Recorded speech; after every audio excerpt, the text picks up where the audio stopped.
එක්බෙතේ එක්තරා මාරපාක්ෂික දෙවියෙක් නොබිඳෙන දියෙහි රිද්ධියෙන් නවුත් මහනවෙස්ගත් මිගලණ්ඩිකයාට මෙය කීය.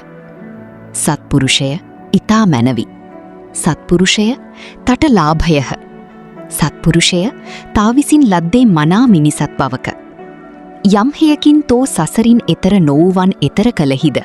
එහින් තා විසින් බොහෝ පින් රැස් කරන ලද්දේය. යයි.